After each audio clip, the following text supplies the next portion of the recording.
பிரசங்கியின் புஸ்தகம் அதிகாரம் 3. ஒவ்வொன்றிற்கும் ஒவ்வொரு காலம் உண்டு. வானத்தின் கீழ் இருக்கிற ஒவ்வொரு காரியத்துக்கும் ஒவ்வொரு சமயம் உண்டு. பிறக்க ஒரு காலம் உண்டு, இறக்க ஒரு காலம் உண்டு, நட ஒரு காலம் உண்டு, நட்டதை பிடுங்க ஒரு காலம் உண்டு, கொல்ல ஒரு காலம் உண்டு, குணமாக்க ஒரு காலம் உண்டு, இடிக்க ஒரு காலம் உண்டு, கட்ட ஒரு காலம் உண்டு, அழ ஒரு காலம் உண்டு, நகைக்க ஒரு காலம் உண்டு, புலம்ப ஒரு காலம் உண்டு, நடனம் பண்ண ஒரு காலம் உண்டு, கற்களை எரிந்துவிட ஒரு காலம் உண்டு, கற்களை சேர்க்க ஒரு காலம் உண்டு, தழுவ ஒரு காலம் உண்டு, தழுவாமல் இருக்க ஒரு காலம் உண்டு, தேட ஒரு காலம் உண்டு, இழக்க ஒரு காலம் உண்டு, காப்பாற்ற ஒரு காலம் உண்டு, எரிந்துவிட ஒரு காலம் உண்டு, கிழிக்க ஒரு காலம் உண்டு, தைக்க ஒரு காலம் உண்டு, மௌனமாக இருக்க ஒரு காலம் உண்டு, பேச ஒரு காலம் உண்டு, சிநேகிக்க ஒரு காலம் உண்டு, பகைக்க ஒரு காலம் உண்டு, யுத்தம் பண்ண ஒரு காலம் உண்டு, சமாதானம் பண்ண ஒரு காலம் உண்டு. வருத்தப்பட்டு பிரயாசப்படுகிறவனுக்கு அதனால் பலன் என்ன? மனுபுத்திரர் பாடுபடும்படி தேவன் அவர்களுக்கு நியமித்த தொல்லையை கண்டேன். அவர் சகலத்தையும் அதனதின் காலத்திலே நேர்த்தியாய் செய்திருக்கிறார். நித்தியத்தையும் அவர்கள் உள்ளத்திலே வைத்திருக்கிறார்.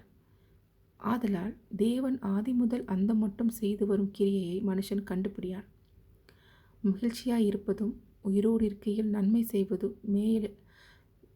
செய்வதுமே அல்லாமல் வேறொரு நன்மையும் மனுஷனுக்கு இல்லை என்று அறிந்தேன். அன்றைய மனுஷர் யாவரும் புசித்து குடித்து தங்கள் சகல பிரயாசத்தின் பலனையும் அனுபவிப்பது தேவனுடைய அனுக்கிரகம். தேவன் செய்வது எதுவோ அது என்றென்றைக்கும் நிலைக்கும் என்று அறிவேன்.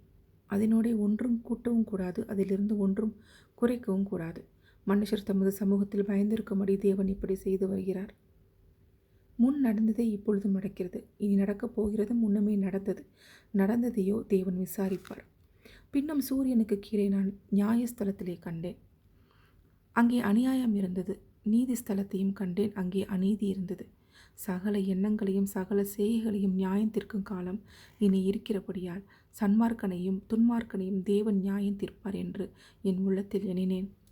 மனுபுத்திரர் தாங்கள் மிருகங்களைப் போல் இருக்கிறார்கள் என்பதை அவர்கள் காணும்படி தேவன் அவர்களை சோதிக்கிறார் என்று நான் மனுஷருடைய நிலைமையை குறித்து என் உள்ளத்தில் எண்ணினேன்.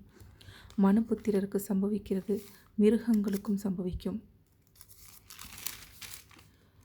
அவர்களுக்கும் இவைகளுக்கும் ஏக சம்பவம் உண்டு. இவைகள் சாகிறது போலவே அவர்களும் சாகிறார்கள். ஜீவன்களுக்கெல்லாம் சுவாசம் ஒன்றே. மிருகத்தை பார்க்கிலும் மனுஷன் மேன்மையுள்ளவன் அல்ல. எல்லாம் மாயையே. எல்லாம் ஒரே இடத்துக்கு போகிறது. எல்லாம் மண்ணிலே உண்டாகிறது. எல்லாம் மண்ணுக்கு திரும்புகிறது. உயர ஏறும் மனுஷனுடைய ஆவியையும் தாழ பூமியில் இறங்க மிருகங்களுடைய ஆவியையும் அறிகிறவன் யார்? இப்படி இருக்கிறபடியால் மனுஷன் தன் செய்கைகளை மகிழ்ச்சியாயிருக்கும் நன்மையே அல்லாமல் வேறு நன்மை இல்லை என்று கண்டேன். இதுவே அவன் பங்கு. தனக்கு பின்வரும் காரியங்களை காணும்படிக்கு அவனை திரும்பி வர பண்ணுகிறவன் யார்?